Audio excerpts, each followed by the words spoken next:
La mobilisation anti-putsch se poursuit au Soudan malgré une répression sans merci. Ce jeudi à Khartoum, les forces de sécurité ont tiré de nouvelles grenades lacrymogènes sur des manifestants au lendemain de la journée la plus sanglante depuis le coup d'État du 25 octobre. 15 personnes ont trouvé la mort lors des affrontements avec les forces de l'ordre mercredi, dont 11 dans la seule banlieue nord de la capitale d'après un syndicat de médecins. La responsabilité de l'armée est seulement de maintenir la sécurité et non de gérer les affaires de l'État. Cette tâche appartient aux civils et tout le monde est unanime là-dessus.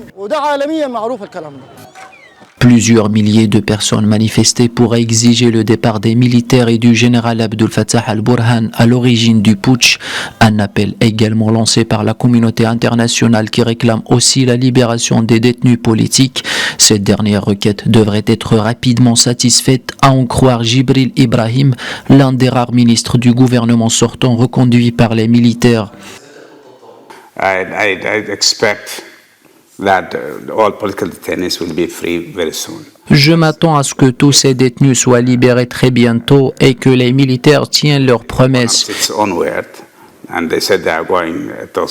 Ils se sont engagés à respecter le droit constitutionnel, alors je ne m'attends pas à ce que ces personnes restent longtemps en détention. Au total, depuis le putsch, 39 personnes, dont 3 adolescents, ont été tuées et des centaines d'autres ont été blessées. Alors qu'une solution politique peine à être trouvée, le secrétaire d'État américain en visite sur le continent a annoncé être prêt à soutenir de nouveau le Soudan, à condition toutefois que l'armée remette le train de la transition sur les rails.